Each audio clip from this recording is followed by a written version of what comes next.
are waiting for our speaker, Imam Faheem Shuaibe from the California area. He should be on very shortly. And as we wait for him, I just want to remind everyone that the newsletter, the Study Al-Islam newsletter that comes out on Saturday, will have information that will support your successful Ramadan, inshallah. There will be a listing of all of the 130th juice that we are to read daily in Arabic. For your convenience, you just need to click on the link and you will be able to listen to it. Also, if you are having any daily readings of the Quran in your area as a group, if you would send me that information, send it to studyalislam@gmail.com. I will list it in the newsletter so that the believers who want to read in a group can join you. We do have right now the reading of the Quran in Arabic that is available to you. Brother Imam, once you're on, just let me know, and I will stop so you can begin speaking. I'm here. Yes, we're ready for you, brother now. Alhamdulillah. وأشهد أن لا إله إلا الله وحده لا شريك له له الملك وله الحمد يحيي ويميت بيده الخير وهو على كل شيء قدير ونشهد أن سيدنا محمدا عبده ورسوله صلى الله عليه وسلم وعلى آله وصحبه أجمعين. Beloved brothers and sisters, Assalamu alaikum wa rahmatullahi wa barakatuh. May the peace, mercy, and blessings of Allah be on you. Wa Ramadan Mubarak, and a blessed Ramadan. Alhamdulillah, we'd like to begin this morning with a special dua. Special in that it is for this very special purpose for which we are gathered, and we gather regularly for this most important work, Study Al-Islam. Study Al-Islam is our life. Study Al-Islam is our life. That sentence just simply works together, not just this platform, it's just this institution that we're speaking about when we speak of Study Al-Islam. To study Al-Islam, as the Prophet, peace be upon him, has ordered us, learning is an obligation on every male and every female, and learning from the cradle to the grave is our obligation. So we make this dua that, oh Allah subhanahu wa ta'ala, Allah, you are the Lord of the systems of knowledge. Oh Allah, you are the one who enables us to see, to hear, and to understand. You are the one who guides, and without your guidance, we have no guidance. Oh Allah, you are the one who protects. Without your protection, we have no protection. You are the one who aids, and without your aid, we have no aid. Oh Allah, we owe all that we have to you because we own nothing. You are the owner of all things. Oh Allah, we pray that you would bless this endeavor, this work, to spread the understanding and the knowledge of your will and your way in the world. We beg that you assist us in this, and we beg that you make our footsteps strong and make our efforts strong and make us committed, those who act with conviction to the purpose until we end our days on this earth. We beg this of you only for none and grant to withhold this but you. Ameen, Allahumma ameen. Alhamdulillah, today we are continuing with some commentary from the Quran, and we are in the second juz, that is today's schedule calls for our addressing something in the second juz. We do that, inshallah, for this first portion, and then we follow it up with our continued comments on marriage, the benefits of marriage in Ramadan. So alhamdulillah, we'll do so. I'd like to begin this morning with two verses from the Quran, and those verses are Surah 2, 148 and 149, inshallah.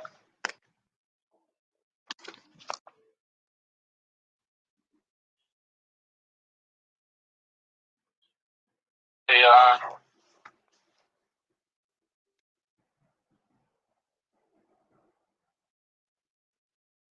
وَلِكُلِّ وِجْهَةٌ هُوَ مُوَالِيهَا فَاسْتَبِقُوا الْخَيْرَاتِ أَيْنَمَا تَكُونُوا يَأْتِ بِكُمُ اللَّهُ جَمِيعًا إِنَّ اللَّهَ عَلَى كُلِّ شَيْءٍ قَدِيرٌ. An expression of this 148th verse of Surah Baqarah, chapter 2, says, for each is the direction that they are turning. So strive is in a race towards all that is good. Wheresoever you may be, Allah will bring you together. And surely Allah has power over all things. 149. وَمِنْ حَيْثُ خَرَجْتَ فَوَالِ وَجْهَكَ شَطْرَ الْمَسْجِدِ الْحَرَامِ وَإِنَّهُ لَلْحَقُّ مِنْ رَبِّكَ وَمَا لَهُ بِغَافِلِينَ عَمَّا تَعْمَلُونَ. صدق Allah al-Azim. Allah the Mightiest has spoken the truth. And it says, and from wheresoever you start, wheresoever you go out, turn your face towards the sacred Masjid, Masjid al-Haram. وَإِنَّهُ, surely that is the truth and the reality from your Lord. And Allah is not unaware of what you do. Sadaqallah al-Azim. Alhamdulillah, this verse is absolutely crucial to the work that those of us here gathered are dedicated to. And I know from the names that I hear logging in that you have been on this mission for quite some time. And that work is the work that is the sacred journey. In part, we began yesterday speaking of verses 29 through 37, and we got through about half of that story, and inshallah, on some of our other platforms, perhaps we will be able to go further. But there's one statement or one extraction from Imam Muhammad rahimahullah that really sums this up for me and for us. And there is a mission that we all are sharing in this work on this platform. We do belong, by and large. I know not all of us, but the vast majority of us are committed to the legacy, the language, and the logical Imam Muhammad, whose project of our uplift continues, and it will continue after us. So I'm only going to focus on his statement that I call the Little Rock statement. It's a statement that he gave during one of the early Ramadan sessions when he was principally focused on resident imams as his audience.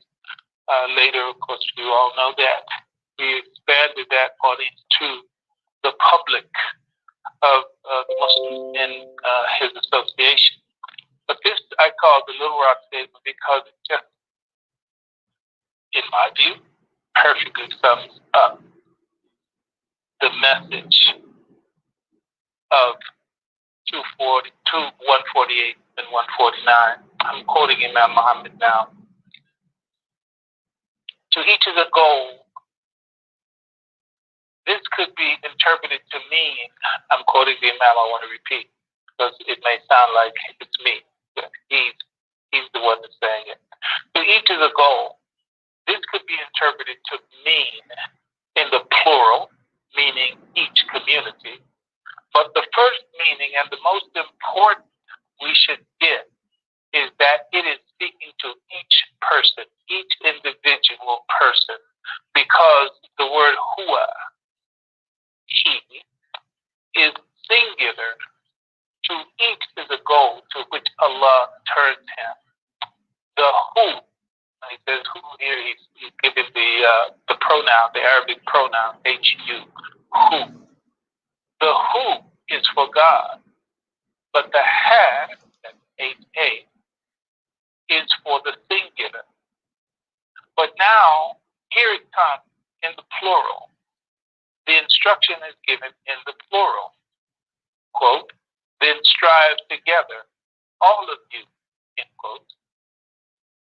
What is the condition for all of us being able to strive together?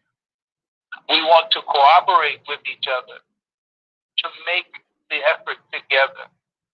What is the condition? The Imam is asking this question and answering.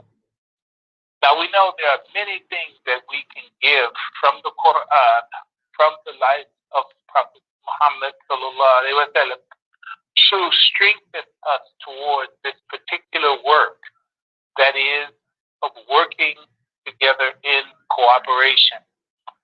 But nothing is more effective, more helpful than what we're reading right now, because it goes to what is inherent in us, what is actually calling us in our own life, in our own souls, in our own nature. The Imam says, look at the feminine ending, ha, that's H-A. That is the soul. That is the spiritual life. That is a soul and its spiritual life. With its fujur and its taqwa. With its need to evolve as regardfulness. To each is a goal to which Allah turns him. Then strive you all together. The Imam gives his expression of that first portion of verse 148 of Surah Baqarah. Now, speaking of the Arabic, continuing to speak of the Arabic, it goes to a particle. The particle is fa, the F-A, fa. He said, fa, then come. Fa is like a conjunction. The word then, T-H-E-N, this is in quotes. The word then is not a conjunction in English grammar. Fa is like an adverb, but it is also like the conjunction because it ties one condition with another condition. I'm not speaking in Arabic language. He's making a distinction between the English words and the Arabic words. He says, fa ties the first with what was before, with what comes after. It makes what comes after tie to what was before. That's what he's speaking of as a conjunction. Imam asks, and say, that's the point. What comes after the subject is tied to what was before. The condition before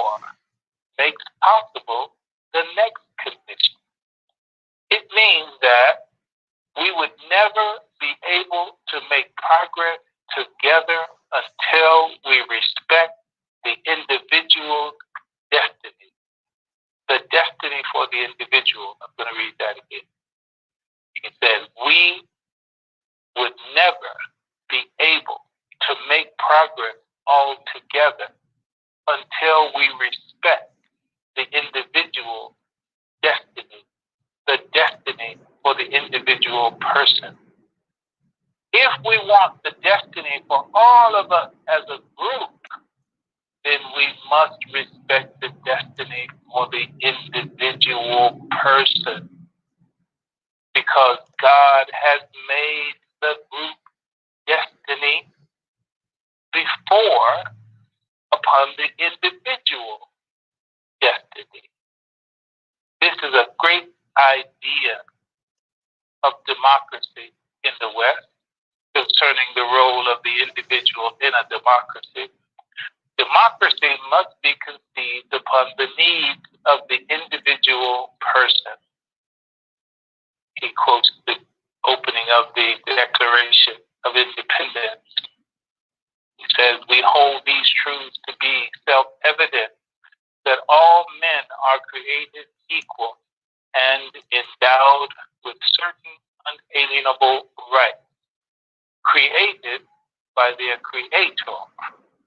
It acknowledges a creator, that all men are created equal and endowed by their creator with certain unalienable rights, and among these, life, liberty, and the pursuit of happiness.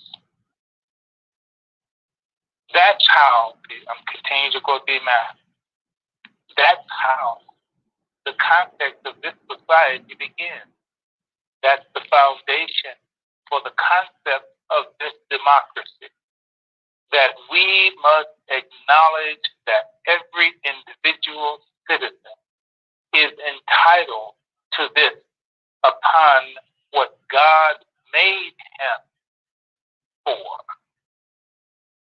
And God says, therefore, now he's going back to the Quran. He came out, spoke to us about how that idea is reflected in the opening statements of the Declaration of Independence, showing how that great idea, its very force comes from the spirit of Allah subhanahu wa ta'ala that we now have received in its revelation, the revelation of the Quran.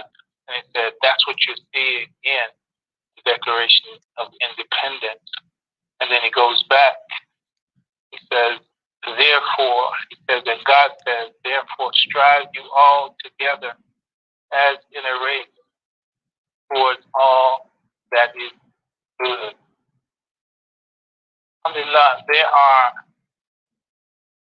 very, very strong essentials in this that tell us that the critical things for us to remember are always having a situation where if we hope to make collective progress, that collective progress will only be made upon the respect that each of us have for the created nature of every one of us. Each of us has to learn how to respect the destiny for the individual person, because Allah has made the group destiny upon the individual destiny. So if we want to make collective progress, we have to respect the possibility for progress that exists in each and every one of us. When in verse 2 of 149, when Allah subhanahu wa ta'ala says, and we'll read it again, وَمِنْ حَيْثُ خَرَجْتَ فَوَالِي وَجْهَكَ شَطْرَ الْمَسْجِدِ الْحَرَامِ, says, from whensoever you start forth, turn your face in the direction of the sacred mosque, وإنه للحق من ربك وما الله بغافل عما تعملون. And that is indeed the truth from your Lord. And Allah is not unmindful of what you do. This Masjid al-Haram, it is an abstract. I'm going to say more about that when we get back to the male-female part or the benefits of marriage. Masjid al-Haram is a symbol of destiny for us on earth. When we make Hajj, that is where we're going. We're going to the sacred house. So that's the physical journey. That's the ritual journey. But the physical and the ritual journey is a representation of the sacred journey. The sacred journey of our existence, part of which we talked about yesterday, the whole picture in those first verses, or the verses that we focused on yesterday, so the Baqarah 2:29-37. It is our whole story in 9 verses. It is our whole story in 9 verses. I came to an analogy thinking on it this morning. Right? It's like a Swiss knife. I want us to understand it. It's like the Swiss Army knife. You know, the Swiss Army knife is one that, there's a screwdriver, there's a can opener, there's a knife, there's a saw, there's a corkscrew, there's these tools, but they're all in one. They're all in one. And so much of what explains our life and where we can find the guidance in it and what makes it complicated, you can find it all, inshallah, Allah, with the help of Allah, with Allah's guidance, you can find it all right there. And we spoke of the Quran being Jawami al-Kalam, meaning that it is in a sentence or two what before its time would take volumes to write. When Allah subhanahu wa ta'ala says to us in this verse, wheresoever you start for, turn toward the sacred mosque, that is an abstract statement as well. And he says it. It is al-haq. It is al-haq. It is the truth. It is the reality. And that means that it comes from the foundation of all existence. It's pointing to a truth that interpenetrates our total existence. So what is it? It's the destiny. It's the destiny. Biblically speaking, we have this language, and we've been taught its connection, where the Lord's Prayer says, "Thy kingdom come, thy will be done on earth as it is in heaven." That's a statement about the translation of the beauty and the purity and the enlightenment and the peace that we see in the heavens. That is supposed to be brought down and made to live and to be actualized on the earth among human beings. Well, Hajj is a symbol of realizing that, and that Hajj is the pilgrimage to the house. But our life and the life of humanity, the evolving existence of human beings, is Hajj. It is the sacred journey. It is a pilgrimage. It is an effort to get back to our original state, to get back to the form that Allah created us in. And everything about life, and all of the history that has transpired, has been in an effort to get back to that original state, but as conscious beings. And so every individual life and every collective of people, and speak of ourselves as Muslims, there are those who don't know that that's what they're actually striving for, The Christians who say, they don't, people who don't know it all, but then there are those Christians that identified with Reverend Dr. Martin Luther King Jr., for example, the shining city on the hill and like the beloved community. That kind of language is actually speaking to and about just like democracy, which is not the perfect form of governance and elegance, but it is a very, very strong reflection of the sacred essence, the essential intention for God, for human beings. And despite our problems in America, we, alhamdulillah, Rabbil Alameen, are doing well from a human perspective. And it is because of how it rests on that idea. But there are many, in all of their strivings around the world, they don't really understand that you're actually striving for the same thing.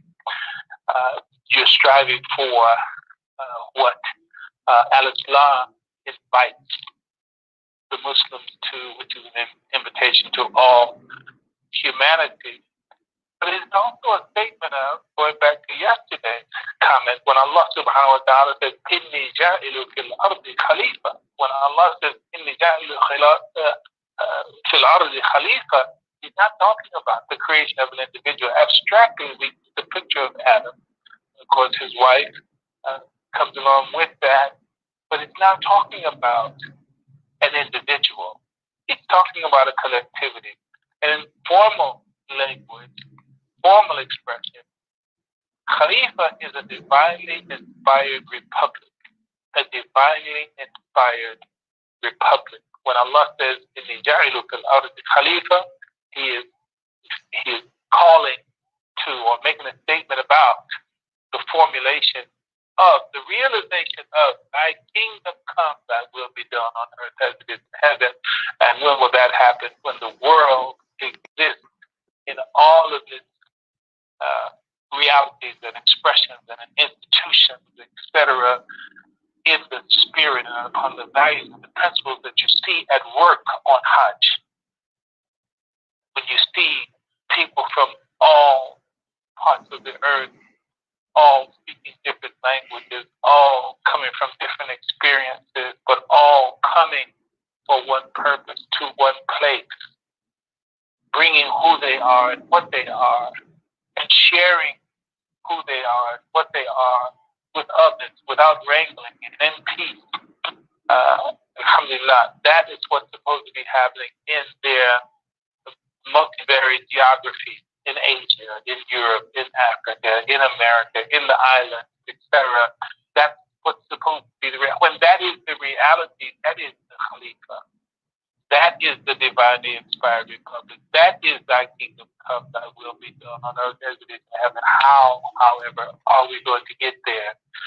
The only way that we are going to get there is when each and every one of us learns how to respect the humanity of the other and the rights of the other to exist and to access and to grow upon the resources that are our collective possessions. Some call it the commonwealth. The universe is a commonwealth for all of us, but we each have to learn to respect the mutual rights of every individual. Let's bring it, quote unquote, home. In our masjid, everyone, the Imam and everyone in the Jama'ah has to respect the sacred reality of every individual. Everyone has to respect that, as the first verse that we opened to 148, that verse is saying, وَلِكُلِّ وِجْهَةُ هُوَ مُوَالِيهَا, to each is a goal to which is turning. That is, Allah has endowed each one of us with a gift from Himself. Allah has endowed each of us with something that will contribute to the life of humanity.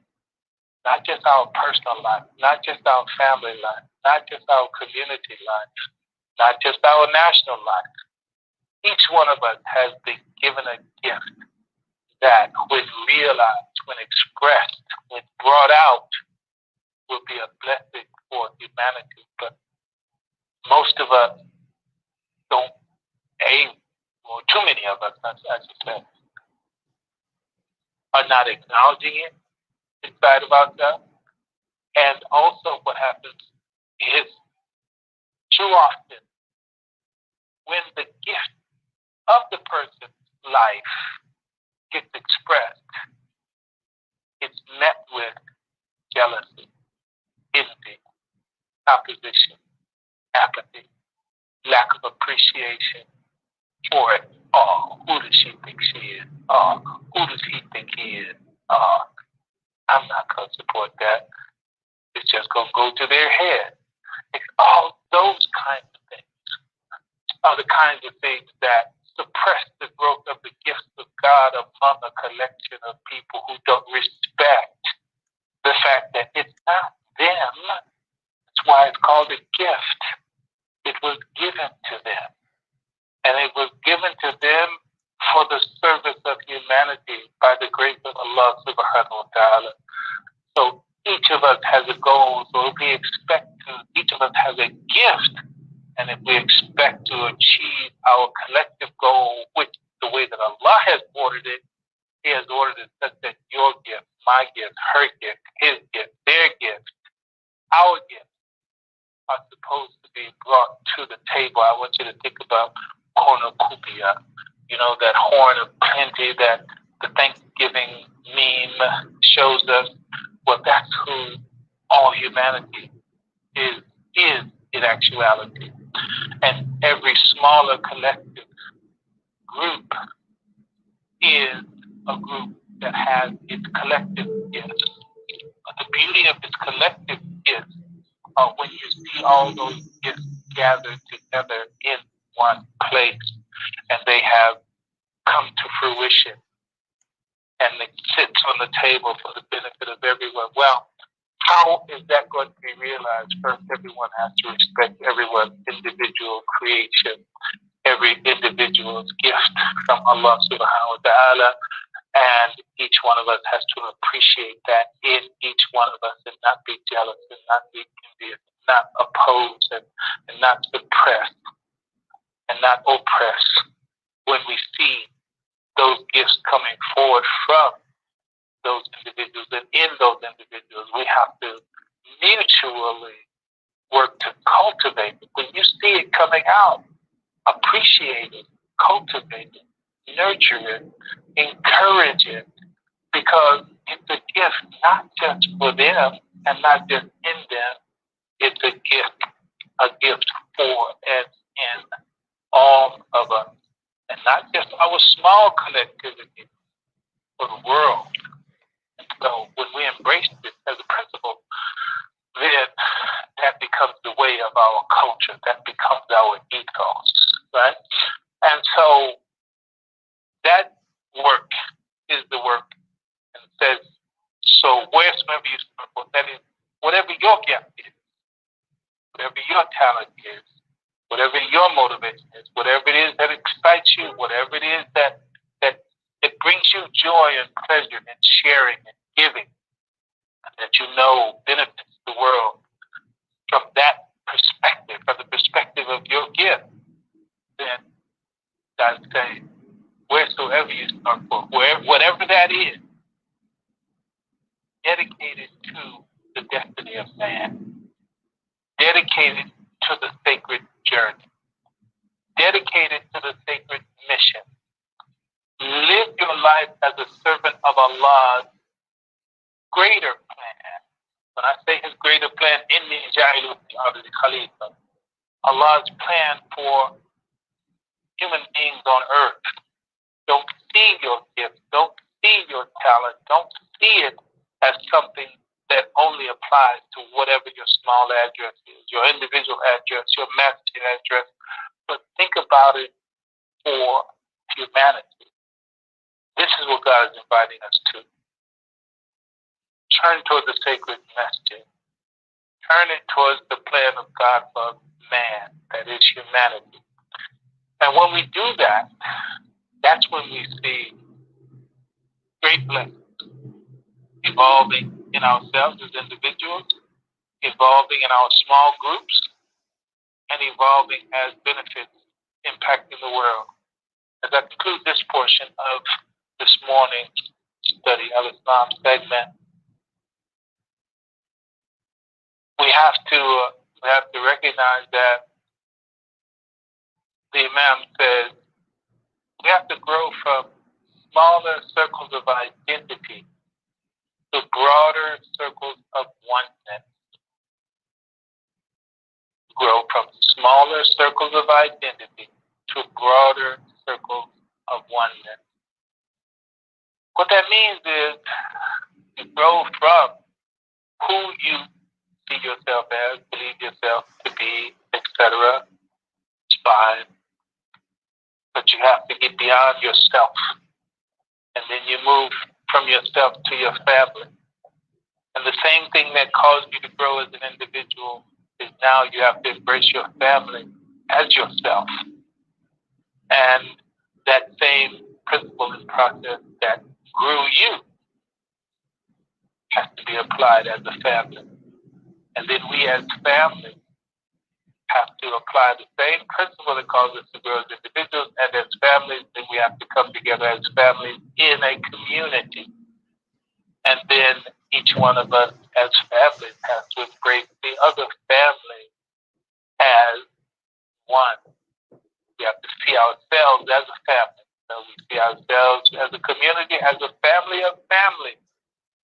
A community is a family of families. And a community is also an individual. As the Prophet said, the believers are like one body. If there's one part of it that is suffering, then the entire body remains awake with the pain. So, as the individual, we have to become family, and family has to become community. Community is a family of families, and of course, a nation is a nation of community.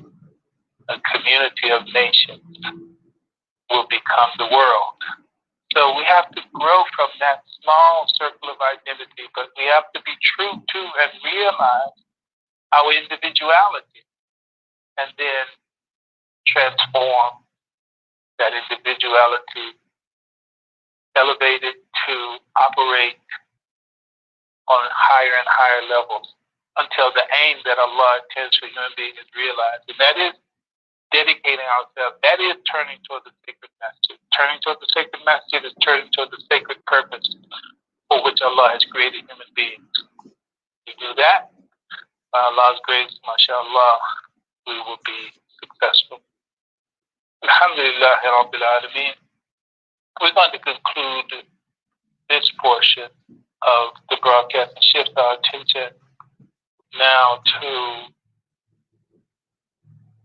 the benefits of marriage in Ramadan. One of the points that we made yesterday is that marriage is the same during Ramadan as in any other period of time. With Ramadan, everything basically is elevated. You do more reading of the Quran, you do more salah, you do more charity, you do more self-restraining, do more. But those are the things that we are supposed to do all the time. But alhamdulillah, the sacred month of Ramadan gives us a space and it calls us to be more mindful. As indeed the Quran says, لَعَلَكُمْ تَتَّقُونَ, as the purpose for the fasting, in order that you might become more regardful, in order that you may become more self-restraining, in order that you may become more God-conscious. Core verse that we use, I'm going to go back to it, and there's a very simple point that inshallah, by Allah's help, we'll make. But I'll read again the 34th verse of Surah An-Nisa, verse 34, chapter 4. أعوذ بالله من الشيطان الرجيم. الرجال قوامون على النساء بما فضل الله بعضهم على بعض وبما أنفقوا من أموالهم فالصالحات قانتات حافظات للغيب بما حفظ الله. صدق الله العظيم. This is the first sentence of that verse, and an expression of it is, men are those who fulfill their responsibility to establish women by recognizing the favors of Allah by which He obligates each one to the other, and by what they spend for them from their wealth. So the righteous women are devoutly obedient to Allah, guarding in the husband's absence what Allah would have them guard. Those of you who are familiar with me, and abstract is a very, very important concept. Of course, it's the language of Imam Muhammad. It's so very useful. I want to remind you again. Abstract means truth without details. Abstract means truth without details. One of the ways the Imam explains what abstract is also, it says it's something that doesn't give weight in your hand. It's something that doesn't give weight in your hand. Alhamdulillah. So when you talk about freedom doesn't give weight in your hand. You talk about love doesn't give weight in your hand. Justice doesn't give weight in your hand. I mean, it's not something that is grounded in the five senses. However, it is speaking of something that is true, that is actual, that is real. There are things that are called abstract composites. And those things are like the principles of mathematics, principles of science. We talk about the second law of thermodynamics or law of inertia, mathematics, the cumulative and the commutative properties, such and the like. Certain other scientific postulates and the like, they are real, they are actual. They exist. They make life what it is. Another term for it is also metaphysical. Metaphysical is like the laws that are behind the workings of things. When we see the planets in their orbits, and the stars and the sun, they're all acting in the way that they act. They're acting according to laws. The thing that we see is physical. The law is metaphysical. All right. So when we talk about men and women, when we speak about men and women, and we speak about it in the subject matter as we're addressing it now, we're speaking much more so about the abstract male and the abstract female, the feminine and masculine, because they are the ideal. They are the ideals. They are the values. They are the objectives. They are what we should take as aspirations. Says, okay, take like America, right? When we talk about America, there's the America that's talked about, and we hold these truths to be self-evident, and created equal and endowed by the Creator with certain unalienable rights, and among these life, liberty, and the pursuit of happiness. That's fine. But where is that going on in America right now? But we don't get rid of it. That's the aspiration. The aspiration that we strive for as an aspiration. Okay, so it is with us as Muslims. Men are those who fulfill their responsibility to establish women by recognizing the favors of Allah upon them, by which He obligates each one to the other, and by the wealth that He spends on them. I'm sure there's some women somewhere that can say, well, no, my husband not quite like that yet, etc. And okay, it's aspirational, it's abstract, it's the objective. And there are women, of course, who can say, yes, my man is like that, my husband is like that. Well, that's the aspiration. So the point is, what Allah gives us is the pattern that we are to strive for, the destiny that we're trying to get to. Exactly like we spoke of when we talked about wheresoever you start or turn toward the sacred mosque. Okay, my brother, wherever your situation is, whatever condition you are in, turn toward the sacred mosque. Wherever you're at on the continuum of realizing the fullness of what Allah has ordered for the masculine, for the males, wherever you are on that continuum, make sure that you're turning in the direction of the fulfillment of that aspiration that God is giving us here in the Quran. So the abstract man, and I'm going to say for the sake of this conversation, the aspirational man, that's for the sake of understanding, the aspirational man, that is all us as Muslim men, we should want to be the man that Allah subhanahu wa ta'ala conceived us to be in his creating of us in in our original nature.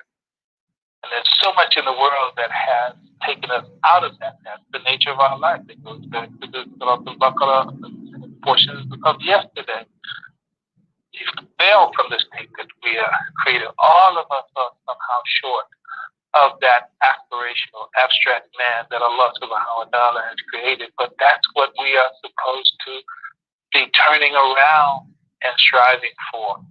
So the abstract man is the man in the reality that Allah has conceived for him.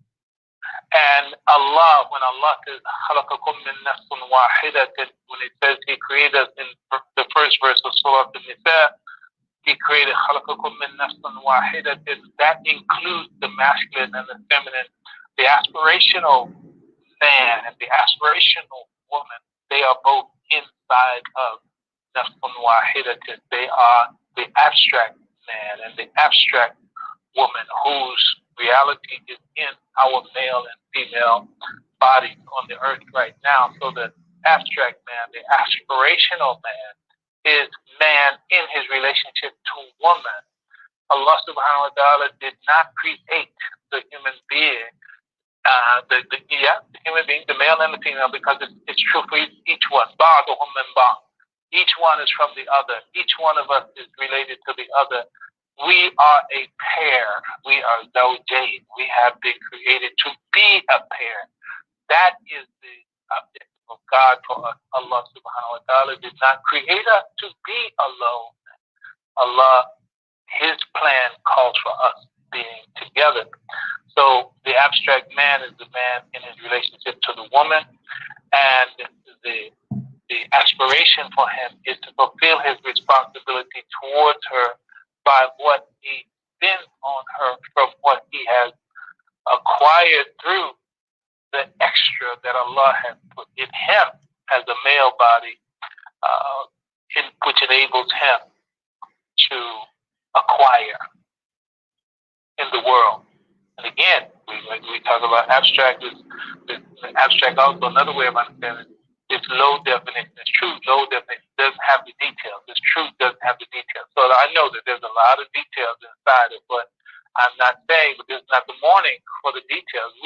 We want to understand, well, what has God said? What is God's inspiration? When He says, "Inni ja'ilu fil ardi khalifa," that wasn't man complete. That was the beginning of man. But that is Allah subhanahu wa ta'ala saying, ultimately, this is what I've created. I am creating Khalifatul Ard, but it's going to start in a certain place. And it starts right here, based on that verse. When I have breathed into him of my spirit, then you bow down to him. That's the principle. That's the beginning. But that is a long time before I was getting here to the 21st century. And we still have far to go. The destiny is the same. The principle is the same. And the grace of Allah subhanahu wa ta'ala to us is that Allah is telling us in the revelation, okay, here's the blueprint. Here's the plan. Okay? As Muhammad sallallahu alayhi wa sallam, he'll give you the X's and O's in terms of how to realize our goal. Okay? So, likewise, for the woman, the same applies to the woman. That her creation is created, and the fulfillment of it, the realization of it, is in the context of her relationship to man. Brother and sister, no matter what the world tells us, tries to show us, you don't need no man, you don't need no woman, or you only need a man for this, or you only need a woman for that. No, Allah's design calls for us to be a unit. It calls for us to be a unit. In fact, there's hadith of Muhammad sallallahu alaihi wasallam. It's a long hadith, but I'm only going to mention just one portion of it in this connection. The Prophet, peace be upon him, in the report, because there's a question about, okay, what about in the Jannah? You always hear about things that the man is going to have, blah, blah, blah. What about the woman? Well, the report says that there will be no one in paradise without a mate. There will be no one in paradise without a mate. So first, God got me to the Prophet, peace be upon him, saying, okay, don't worry. Don't worry. Don't think that, wow, well, I can't be sure everything's going to be all right, even in paradise. That would be nothing. But the Prophet said, there will be no one in paradise without a mate.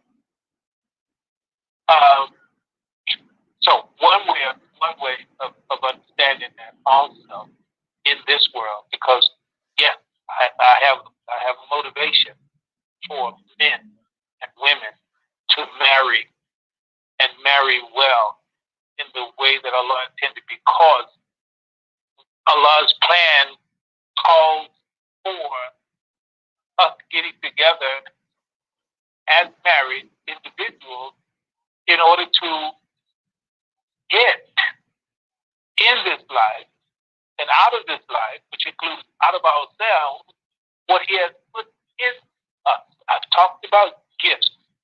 So there's gifts in men and there's gifts in women, but Allah subhanahu wa ta'ala has made it such that those gifts cannot actually, truly be realized and fulfilled in the way that He wants and He intends for us, except through our mutual agency. Men and women are lock and key. Lock and key. In order for the key to realize what it exists for, it has to be put into a lock and carry out, as we talked about systems yesterday. To fulfill it, it has to do what it has been created to do inside of a system. That system is the lock. And the lock itself also cannot fulfill its purpose without the benefit of the key. The key has an important purpose to help the lock fulfill its destiny, and the key has an important purpose to help the lock fulfill its destiny. Okay, well, that's how it is with men and women. We have this lock and key relationship in the scheme of God, and it's not until we come together inside of the system of marriage as intended by Allah subhanahu wa ta'ala that we can realize our destiny, which includes the realization and actualization of the gifts that Allah subhanahu wa ta'ala has given us. He's made that a necessity of his system. So, in terms of the abstract woman, when Allah subhanahu wa ta'ala says, He says, وَالصَّالِحَاتُ قَانِتَاتُ حَافِظًا بِمَا حَفِظَ اللَّهُ. Says وَالصَّالِحَاتُ قَانِتَاتُ حَافِظَاتُ لِلْغَيْبِ بِمَا حَفِظَ اللَّهُ. So the righteous woman, and I think we did, I don't know, it could be as many as 20 Jummahs on this portion of the verse. So obviously we can't in the next 10 minutes elaborate as much as we would like, but I would say, or need to, I'll say this. When the way that Allah has written it here, فَالصَّالِحَاتُ qanita. An expression of it says, so the righteous woman, right? فَالصَّالِحَاتُ قَانِتَةٌ. Look at the Arabic. فَالصَّالِحَاتُ. The صالحات is literally just saying righteousness, goodness, righteousness. And then it says qanit. Qanit is devoutly obedient, right? So where's the word for woman in this? Where's the word for woman? We see righteousness in the word, the Sad, Lam, Ha, those words, the base there, Sad, Lam, Ha. Then we have a beautiful sister who's a long-time principal of our school, Sister Saliha, mother of Imam Suleiman Hamid, and other children, of course. Rahimahullah alayhi, but hey, Sister Saliha, right? Saliha is right. Okay, what's the point? The point is, God is implying that you're not even a woman if you're not righteous. That's what God is saying. Allah knows best. So it does. You don't have the imra'at, you don't have nifai or some form of that in the word itself. Translators bring in the righteous woman. So woman is the word that you bring in from the English, but you look at the Arabic, it just says righteous. So what are the implications of the implication? If you're not righteous, you're not even a woman.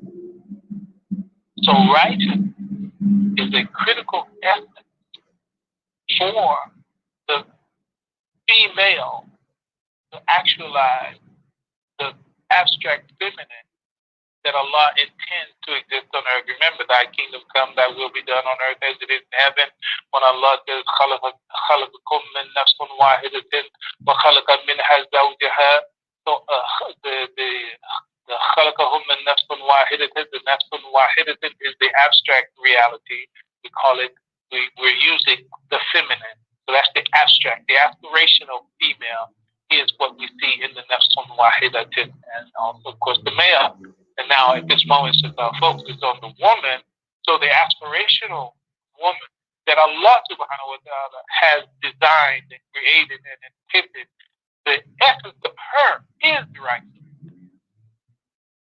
not her body per se. Her body is an embodiment of and a reflection of that created essence, and therefore feminine aspiration for the, so when I see that body that we call a female, the highest excellence of that feminine, of that female body is righteousness. So that's a critical aspiration. That should be a critical aspiration for all females. And that will have a great deal to do with how when man acts according to the aspirational excellence of his creation and the masculine as intended by God and described in his birth as one taking the responsibility to protect and to establish the feminine. When he recognizes that that's my work, that's my responsibility, that's my essence, that's my created apex obligation to establish the women. All right? Remember, truth without detail. But that's it. The other things, yeah, you got to do a whole lot of these. But the biggest mission is to establish the women. All right? So what's the biggest aspiration for the woman? Based on the abstraction of this verse as we're describing it, what's the biggest aspiration of the woman? To be righteous. To be righteous. Now, if we had the time, we could see how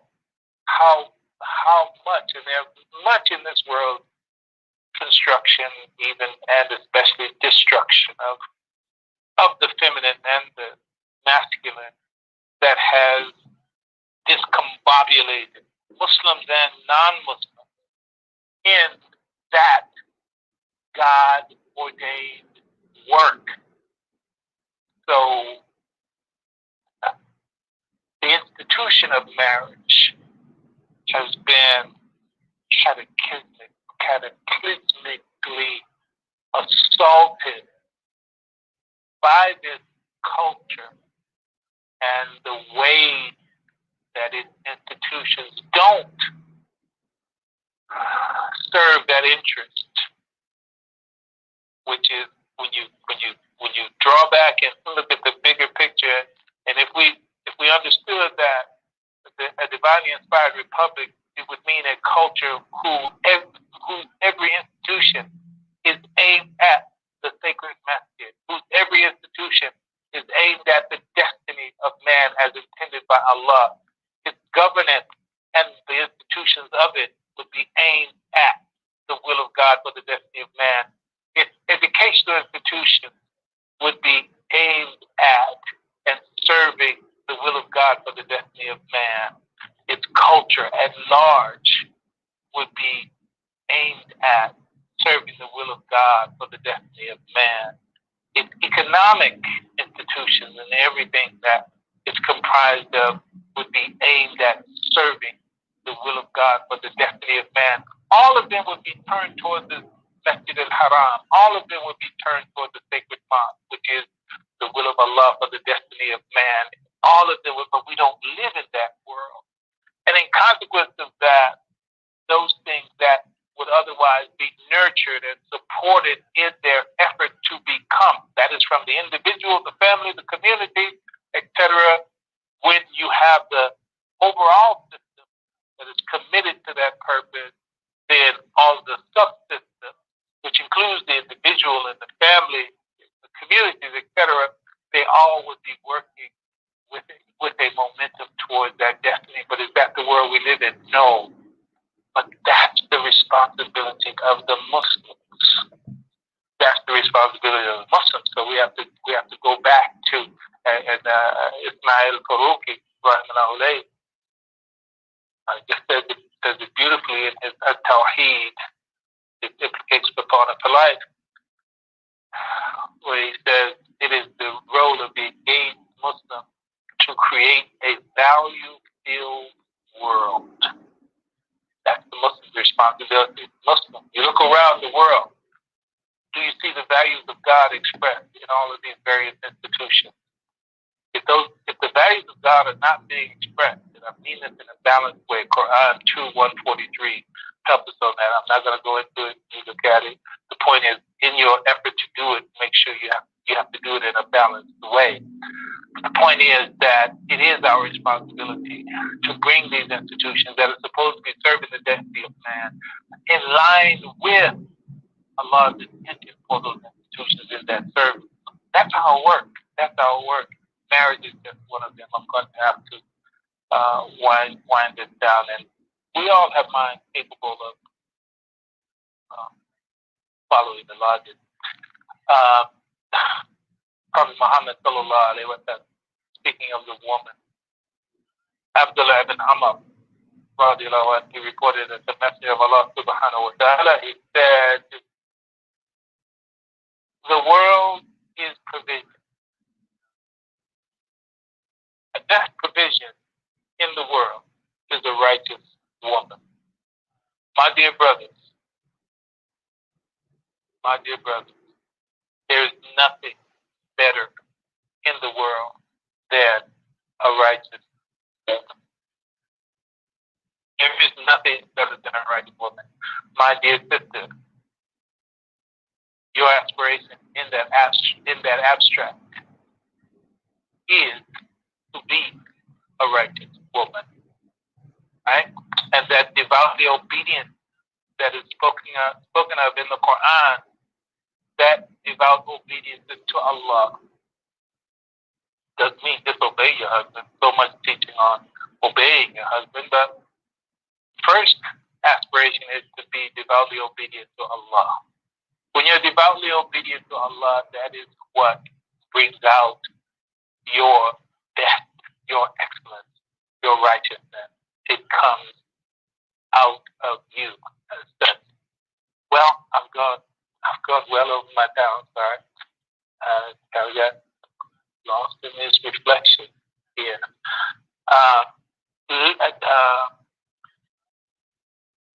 I'm gonna have to cut off. There was something. Yeah. No, I'm gonna go ahead. I know I'm out of bounds. Cut me off, if I gotta stop. Just cut me off. But there's one story without elaboration that I would like to read, and it is this. A man. I'm talking about how we're going to make this happen. Right? A simple story helps to make it condensed. Another abstraction. It says, a man spoke with the Lord about heaven and hell, and the Lord said to him, come, I'll show you hell. And they entered into a room where there were a group of people sitting around a huge pot of stew, and everyone was famished, they were desperate, and they were starving. And each one held a spoon that reached the pot, but each spoon had a long handle, so much longer than their own arm, that it couldn't be used to get the stew to their own mouth, and they suffered because of this terribly. And then the Lord said, come now, I'll show you heaven. And the Lord said, after a while, the Lord said, after